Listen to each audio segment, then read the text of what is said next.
La corruption, ils n'ont pas démontré les irrégularités. Voilà pourquoi le ministère public a dit que le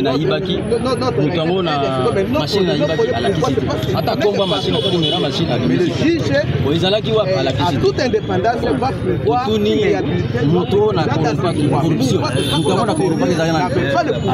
Le pouvoir annuler ce pouvoir est reconnu aux tribunaux. Et la vie du ministère public, il dit que non, cette affaire.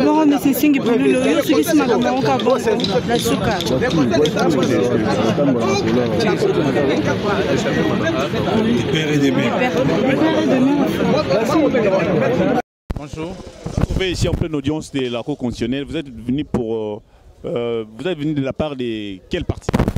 C'est pas question de parti, c'est des personnes lésées par rapport à la décision de la CENI qui nous ont contactés pour défendre leurs droits et intérêts qu'ils estiment être bafoués. Certains individus qui, indépendants aussi, qui sont lésés par rapport à la décision de la CENI portant sur l'annulation de certains suffrages obtenus dans certaines circonscriptions électorales. Je veux faire une nette différence. Contrairement à ce que l'opinion à la cité pense, la CENI n'a pas invalidé le candidat. Il a annulé les suffrages obtenus dans certaines circonscriptions pour cas d'irrégularité, fraude, bourrage d'urnes et consorts.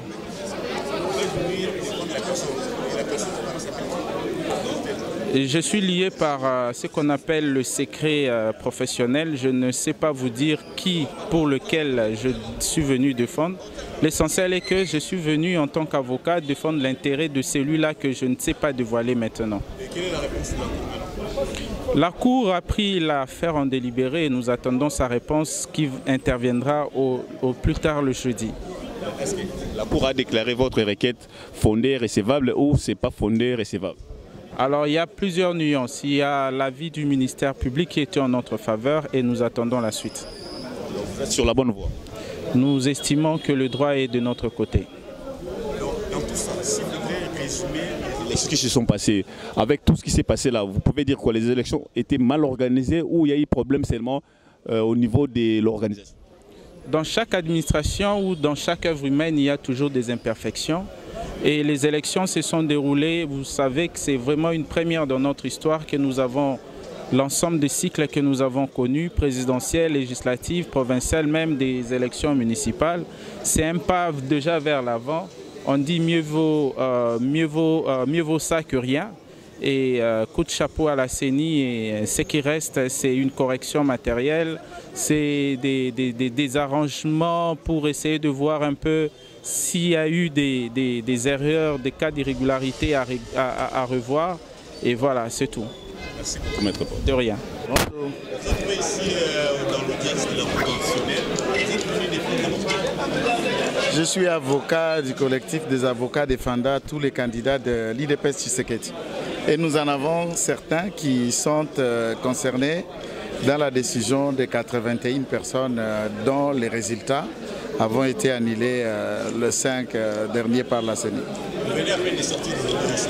Est-ce qu'on peut savoir quelle a été la décision de la Cour après avoir écouté? La Cour a écouté les moyens soulevés par le requérant que nous sommes, mais également la défense faite par la CENI en qualité d'expert. L'avis du ministère public est bien entendu. Nous attendons la prise en délibéré de la Cour et une décision interviendra, certainement. Votre requête a été déclarée fondée et recevable? La requête a été déclarée. Certaines requêtes déjà sont déclarées recevables. Mais ce n'est qu'un avis. La Cour ne s'est pas encore prononcée. Le ministère public peut vous dire, par exemple, la requête doit être recevable ou non fondée. C'est son avis. Et la Cour n'est pas liée à l'avis du ministère public. Donc, à ce moment, nous attendons quand la Cour va se prononcer. Alors, le fait pour vous de venir défendre quelques candidats, est-ce qu'on peut dire que dans les élections ont été entachées de certaines irrégularités ou les élections ne se sont pas bien déroulées? Qui a nommé? Rien a été désigné par les confesseurs religieux. Alors, Nalinga la maître Joël Kitenge, Baye Bazali, Bazali Kolandao, Bazali Baye Batam, comme il faut vous faire un coup professionnel à audience. la 80 au départ au Bazalaki, résultat la banque est validé annulé par la CENI et donné la Cour constitutionnelle pour les juges électoraux. Quand au cas où Sabango n'a pas droit à la banque. Et ici, je parle spécialement de candidats. Il y a UDPS Tshisekedi, donc il y a le professeur Nana, la liste de longue. Voilà, c'est à quoi je suis venu. Merci beaucoup. Oui, c'est Maître Victor Ebenya Molongi. Je suis avocat au barreau de Kinshasa Matete. Là, vous représentez quel client? Oui, en fait, moi je viens défendre les intérêts des clients qui ont été arbitrairement invalidés par la Commission électorale nationale indépendante. Nous avons soumis cette question à la Cour constitutionnelle parce que la procédure engagée par la Commission électorale nationale indépendante était irrégulière.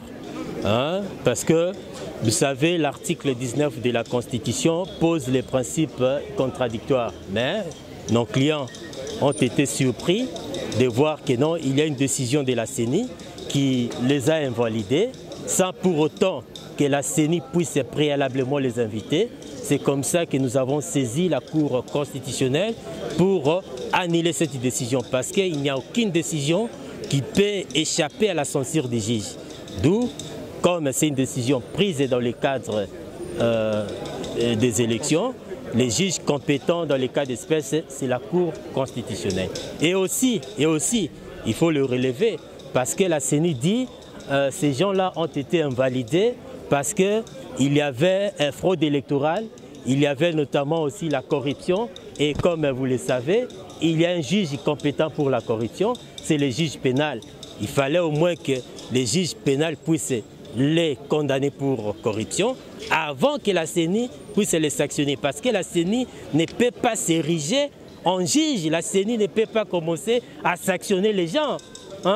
Le président de la CENI, Laka Dima, ce n'est pas que non, dans son bureau, il se réveille un matin, il commence à sanctionner les candidats. Ça ne se fait pas comme ça dans un état de droit. Comme le nôtre, la République démocratique du Congo est un état de droit, d'où nous nous sommes référés aux juges pour annuler cette décision-là qui est manifestement illégale. Qui sont vos clients? Bon, en fait, comme l'affaire est encore en cours, nous avons des clients, mais je m'abstiens au moins à citer leur nom ici, devant la presse, parce que l'affaire est prise en délibéré, la décision n'est pas encore rendue, et nous espérons, par rapport aux moyens que nous avons développés devant la Cour, que la Cour va effectivement annuler cette décision du 5 janvier 2024 parce que c'est une décision illégale. Les réquisitions du ministère public étaient dans votre sens? En fait, le ministère public, ici on n'a pas saisi le ministère public. Le ministère public est là pour donner un avis, mais nous avons saisi la Cour. Et la Cour n'est pas liée à l'avis du ministère public. Moi, personnellement, je n'ai même pas suivi l'avis du ministère public, mais j'attends au moins la décision de la Cour. Merci beaucoup. Merci beaucoup. Bonjour.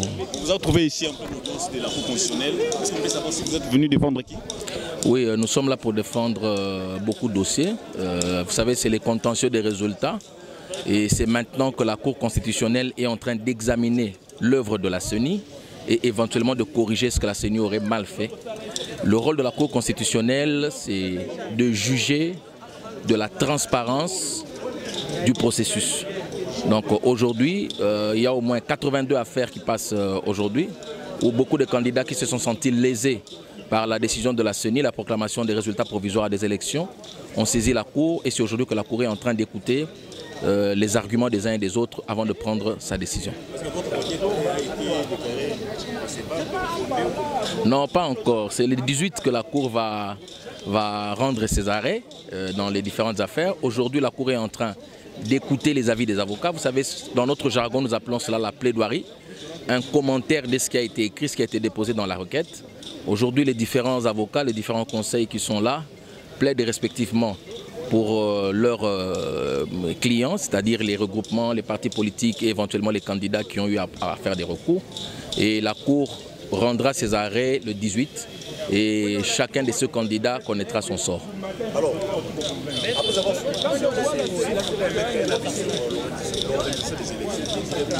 ont été mal organisés, ou que direz-vous par rapport à l'organisation des élections? Non, je suis ici en tant qu'avocat, pas en tant que politique, donc je ne fais pas de commentaires politiques. Le seul commentaire que je peux faire, c'est maintenant dire que le processus est en train d'être examiné conformément à la loi par la Cour constitutionnelle. Donc tous ceux qui estiment qu'il y a eu des choses qui n'ont pas marché dans le processus, je suis là pour ça parce que certains de mes clients estiment que le travail de la CENI n'a pas été bien fait. Nous présentons des arguments devant la Cour et c'est à la Cour de trancher. Vos clients sont parmi les invalidés? Oui, nous avons des clients parmi les invalidés et nous les défendons bec et ongle. Vous pensez que vous êtes déjà sur la bonne voie de la réhabilitation?